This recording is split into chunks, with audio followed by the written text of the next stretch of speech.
आप सभी लोगों का बुड़माश विद्या गुरुकुल में स्वागत है। हेलो साथियों, हम सब मौलिक अधिकार के अंतर्गत लास्ट क्लास में समानता के अधिकार की चर्चा कर रहे थे। उसी को आगे कंटिन्यू करते हैं, जिसमें समानता का अधिकार अनुच्छेद 14 से लेकर 18 तक प्रावधान है। उसमें क्या क्या प्रावधान है आइए समझते हैं। जिसमें हमने दो आर्टिकल्स की बात कर चुके थे। आर्टिकल नंबर 12, जिसमें याद रख लेना हमने आपको बताया था राज्य शब्द की परिभाषा का उल्लेख किया गया है। आर्टिकल नंबर 13 याद रख लेना, हमने आपको बताया था अनुच्छेद 13 के तहत ही न्याय पुनर्वलोकन की शक्ति का प्रयोग सर्वोच्च न्यायालय के द्वारा किया जाता है। हम आगे कंटिन्यू करते हैं। हमने समानता के अधिकार को समानता का अधिकार हमने आपको याद होना चाहिए अनुच्छेद नंबर 14 से लेके 18 तक प्रावधान था, जिसमें आर्टिकल नंबर 14 के अंतर्गत हमने कल दो चीजों के बारे में विवरण जान लिया था। जिसमें पहला प्रावधान था, जिसमें आर्टिकल नंबर 14 में पहला प्रावधान था विधि के समक्ष समानता।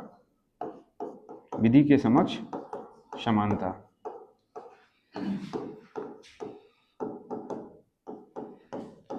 और दूसरा था विधियों का समान संरक्षण। विधियों का समान संरक्षण, इक्वल प्रोटेक्शन ऑफ लॉ। जरा समझने का प्रयास करना। विधियों के समक्ष समानता के अंतर्गत हमने ये सारी बातें जाननी थी कि कानून के नजर में सबके सब बराबर के अधिकार होंगे, चाहे राष्ट्रपति महोदय हो या याद रख लेना आम नागरिक हो, सबके लिए कानून क्या है, समान है। लेकिन उसके उपरांत भी हमने याद रख लेना विधि के समक्ष समानता के अंतर्गत अपवाद भी जाने थे कि जैसे कि राष्ट्रपति और राज्यपाल के खिलाफ मैंडामस की शक्ति का प्रयोग नहीं किया जा सकता। उसके बाद हमने विधियों के समान संरक्षण लास्ट क्लास में ही पढ़ने का प्रयास किया था, जो जस्ट इसका अपोजिट था। दो अवधारणाएं थी। एक अवधारणा हमने कहां से ली थी? एक ली थी हमने ब्रिटेन से, और दूसरी अवधारणा हमने कहां से ली थी? यूएसए से। दोनों अवधारणाएं थी, जरा समझने का प्रयास करना। विधियों के समान संरक्षण में हमने विशेषता उन चीजों के बारे में बात की थी जो सरकार के नजरिए से या राज्य के लिए नकारात्मक नहीं बल्कि सकारात्मक प्रवृत्ति की थी। ये कैसी थी? राज्य के लिए सकारात्मक। विधियों के समान संरक्षण कैसी थी? नकारात्मक। इसका तात्पर्य यह था कि राज्य, याद रख लेना, वर्गों के बीच में तो विभेद कर सकता है लेकिन वर्ग के बीच में विभेद नहीं कर सकता। हमने आपको एक बेहतरीन उदाहरण भी दिया था कि बीपीएल कार्ड धारकों को सरकार चाहे तो 2 रुपए किलो चीनी दे सकती है, लेकिन याद रख लेना वही चीनी एपीएल कार्ड धारकों को कितने रुपए किलो देगी? 10 रुपए किलो। आप कभी भी न्यायालय में इस बात के लिए आप याचिका नहीं डाल सकते हो कि साहब हमारे साथ अन्याय हो रहा है या हमारे साथ विभेद किया जा रहा है। ये आर्टिकल नंबर 14 में हम दोनों चीजें पढ़ चुके थे। आगे पढ़ते हैं आर्टिकल नंबर 15। आर्टिकल नंबर 15 के अंदर कौन कौन से प्रावधान है जरा उसके बारे में जानेंगे। अनुच्छेद 15 सामाजिक समानता की बात करता है। किसकी बात करता है? सामाजिक समानता। जरा समझना, सामाजिक समानता के अंतर्गत है हम लोग समानता का अधिकार पढ़ रहे हैं। 14 से लेकर 18 तक सामाजिक समानता की बात है। सामाजिक समानता के अंतर्गत अनुच्छेद 15 में सामाजिक समानता है, यानी समाज में सबको बराबरी के अधिकार प्रदान किए गए हैं, जिसके तहत अनुच्छेद 15 को 6 वर्गों में विभाजित किया गया। अनुच्छेद 15 का सब क्लॉज 1। अब जरा याद रख लेना, जैसे ही मैंने अनुच्छेद 15 कहा, संविधान की शुरुआत में ही, मौलिक अधिकार की शुरुआत में ही हमने मौलिक अधिकारों की विशेषताओं में आपको लिखाया गया था, याद रख लेना, जिसमें हमने कहा था कुछ अधिकार केवल भारतीय नागरिकों को प्राप्त हैं, व्यक्तियों को प्राप्त नहीं है। उन्हीं में से एक था अनुच्छेद 15, याद रख लेना। युवराज, एक चीज और याद रख लेना, अनुच्छेद 15 में क्यों ऐसा नाम है, क्यों ऐसा किया गया है कि ये केवल नागरिकों को प्रदान है। जब ये पढ़ लोगे तो खुद ब खुद समझ में आ जाएगा। आगे बढ़ते हैं। अनुच्छेद 15 के सब क्लॉज 1 में लिखा हुआ है, जरा ध्यान से समझना। इसके अंतर्गत है राज्य व्यक्ति के साथ केवल धर्म, जाति, लिंग, मूलवंश एवं जन्म स्थान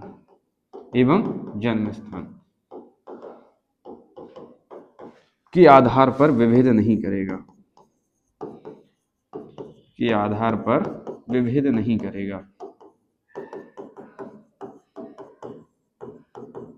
जरा समझने का प्रयास करना।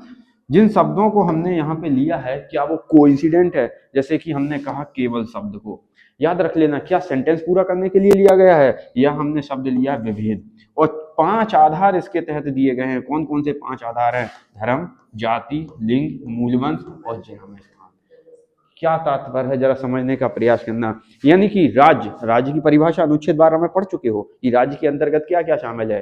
राज्य व्यक्ति के साथ कभी भी धर्म, जाति, लिंग, मूलवंश एवं जन्म स्थान के आधार पर विभेद नहीं करेगा। यूपीएसआई वालों जरा ध्यान से सुनना, अगर पूछा जाएगा कि सामाजिक समानता के अंतर्गत या अनुच्छेद 15 के अंतर्गत कौन सा प्रावधान या विभेद का कौन सा प्रावधान किस आधार पर नहीं दिया गया, तो आपको उस समय याद रखना पड़ेगा 5 आधार निर्धारण किए गए हैं। कौन कौन से हैं? धर्म, जाति, लिंग, मूलवंश और जन्म स्थान। और इन 5 शब्दों के आगे एक शब्द का प्रयोग किया गया, केवल।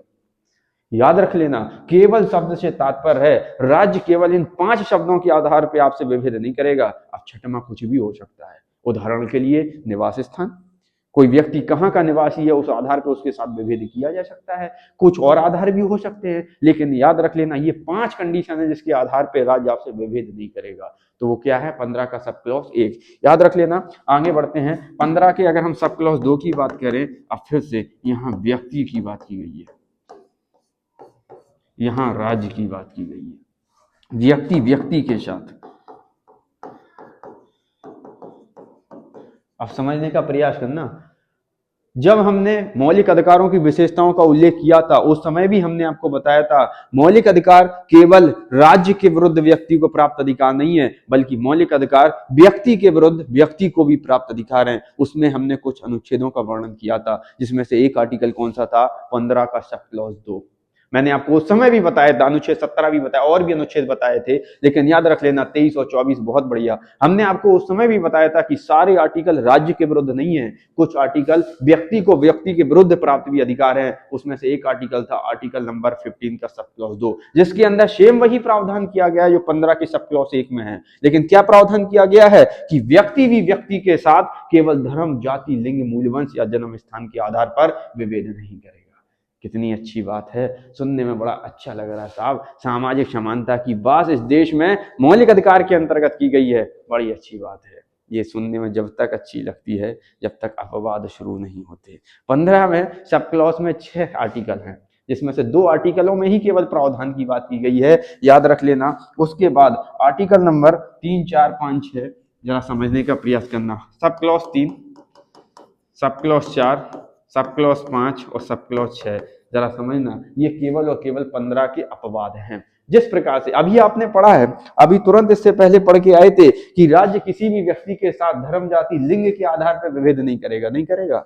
अभी आगे पढ़ो, आगे इसमें लिखा हुआ है 15 के सब क्लॉज 3 में कि राज्य महिलाओं एवं बच्चों के लिए विशेष प्रावधान कर सकता है। बच्चों के लिए विशेष प्रावधान कर सकता है। हो गया ना अपवाद शुरू। जहां अभी 15 की सब क्लॉज 1 में पढ़ के आ रहे थे कि राज्य किसी भी आधार पर, लिंग के आधार पर विभेद नहीं करेगा किसी के साथ में, और 15 के सब क्लॉज 3 में लिखा है कि राज्य अगर चाहे तो महिलाओं एवं बच्चों के साथ विभेद कर सकता है और ये अनुच्छेद 15(1) का उल्लंघन नहीं माना जाएगा। हो गया ना अपवाद शुरू।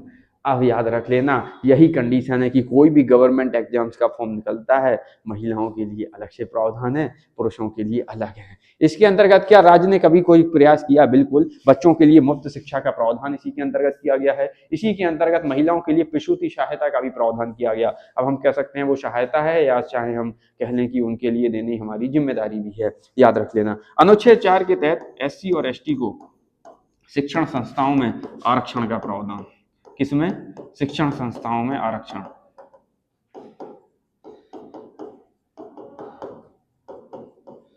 अब समझ लो, SC और ST वर्ग को शिक्षण संस्थाओं में आरक्षण की बात की गई। अभी हम पढ़ के आए हैं किसी भी व्यक्ति को धर्म, जाति के आधार पे कभी भी विभेद का सामना नहीं करना पड़ेगा। 15 के सब क्लॉज 4 में लिखा हुआ है कि राज्य अगर चाहे तो SC ST को शिक्षण संस्थाओं में विशेष आरक्षण का प्रावधान दिया जा सकता है, और ये 15(1) का अपवाद नहीं माना जाएगा। हो गए ना अपवाद। प्रावधान केवल 2 ही है, उसके बाद सब अपवाद हैं। अपवाद 5 में क्या लिखा हुआ है? SC, ST और OBC, इन तीनों को उच्च शिक्षण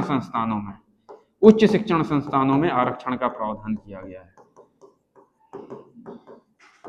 याद रख लेना, उच्च शिक्षण संस्थान या टेक्निकली हम आपसे कहेंगे कि तकनीकी शिक्षण संस्थानों में प्रावधान किस किस के लिए भी किया गया, ओबीसी एससी एसटी। आप कहोगे साहब जब एससी एसटी को आरक्षण 4 में दिया गया तो ओबीसी को क्यों नहीं दिया गया, क्योंकि उस समय याद रख लेना पिछड़ा वर्ग आयोग का गठन नहीं किया गया था। ये प्रावधान पहले संविधान संशोधन के द्वारा दिया गया था। फर्स्ट कॉन्स्टिट्यूशनल अमेंडमेंट 1951 के तहत एससी एसटी को आरक्षण का प्रावधान दिया गया था, उस समय ओबीसी आयोग का गठन ही नहीं था। लास्ट पढ़ते हैं, याद रख लेना अनुच्छेद 15 का सब क्लॉज 6, जिसके अंतर्गत मोदी सरकार ने 2019 में ये प्रावधान किया ईडब्ल्यूएस को शिक्षण संस्थाओं में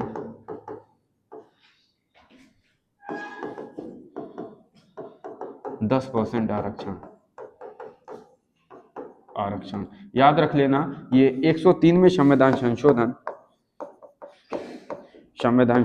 2019 के द्वारा किया गया। आप केवल इसे ही याद रखो कि किसके द्वारा किया गया। 103 में संविधान संशोधन 2019 में मोदी सरकार ने ईडब्ल्यूएस को शिक्षण संस्थानों में आरक्षण का प्रावधान किया। अब मोस्ट इंपोर्टेंट चीज जरा समझना, केवल यूपीएससी वालों अगर विशेष तौर पे अगर ध्यान दोगे तो परीक्षा में आपके लिए क्वेश्चन बनेगा जो मोस्ट इंपोर्टेंट है, अनुच्छेद 15 के तहत दिए गए आरक्षण का आधार क्या है। आरक्षण का आधार क्या है ये तो सब पढ़ लेंगे कि अनुच्छेद 15(3) में एससी एसटी के लिए आरक्षण का प्रावधान, ईडब्ल्यूएस को आरक्षण का प्रावधान, लेकिन उसका आधार क्या है, मोस्ट इंपोर्टेंट बात है। अनुच्छेद 15(3) और 4 की बात की जाए, एससी एसटी को अगर शिक्षण संस्थाओं में आरक्षण की बात की गई है तो उसका आधार है सामाजिक एवं शैक्षणिक पिछड़ापन, सामाजिक एवं शैक्षणिक पिछड़ापन। और अगर हम आपको बात करें कि ईडब्ल्यूएस को शिक्षण संस्थाओं में अगर 10% आरक्षण की बात की गई तो ये तो श्रवण वर्ग के लोग थे, ये तो सामाजिक पिछड़ेपन हो ही नहीं सकते थे। और दूसरे तौर पे अगर हम आपसे कहें कि ये शैक्षणिक वर्ग में तो बुद्धिजीवी भी होते हैं, याद रख लेना शुरुआत से ही ये बुद्धिजीवी रहे हैं, तो हम इस आधार पे तो उन्हें आरक्षण नहीं दे सकते थे। इसलिए जो ईडब्ल्यूएस को आरक्षण का प्रावधान किया गया उसका केवल एक आधार था, आर्थिक आधार। क्या आधार था, आर्थिक आधार। केवल और केवल एक आधार था ईडब्ल्यूएस को देने के लिए, वो कौन सा था, आर्थिक आधार। जब पूछा जाए आपसे परीक्षा में कि बताओ 15 का सब क्लॉज 4 एससी एसटी को ओबीसी को आरक्षण का आधार क्या है, तो सामाजिक एवं शैक्षणिक पिछड़ापन। लेकिन जब हम आपसे पूछें कि ईडब्ल्यूएस को क्या आधार है तो उनका आधार है केवल और केवल एक, वित्तीय पिछड़ापन, या हम आपसे कहें आर्थिक पिछड़ापन। यानी कि सवर्ण वर्ग के जनरल कैटेगरी के वो व्यक्तियों को चिन्हित किया गया जो आर्थिक आधार पर पिछड़े हैं और उनको समाज की मूल धारा में लाने के लिए उन्हें आरक्षण का प्रावधान किया गया। तो आर्टिकल 15 के 6 सब क्लॉज जरा दिमाग में रख लेना, मोस्ट इंपोर्टेंट है। जिसमें सामाजिक समानता में अनुच्छेद 15 का सब क्लॉज एक कह रहा है कि राज्य व्यक्ति के साथ धर्म, जाति, लिंग, मूल वंश के आधार पर विभेद नहीं करेगा। बहुत अच्छी बात है साहब। 15 का सब क्लॉज 2 कह रहा है कि केवल व्यक्ति भी व्यक्ति के खिलाफ धर्म, जाति, लिंग, मूल वंश के आधार पर विभेद नहीं करेगा, और अच्छी बात है। लेकिन बस 2 ही प्रावधान है, बाकी सारे के सारे क्या हैं, अपवाद हैं। जिसमें 15(3) में क्या मिला, महिला एवं बच्चों के लिए विशेष आरक्षण का प्रावधान, एससी एसटी के लिए शिक्षण संस्थाओं में आरक्षण का प्रावधान, एससी एसटी ओबीसी के लिए उच्च शिक्षण संस्थानों में प्रावधान, और लास्ट ईडब्ल्यूएस के लिए शिक्षण संस्थाओं में प्रावधान। ये तीनों के तीनों लास्ट में जोड़े और बाकी के कैसे थे, मूल संविधान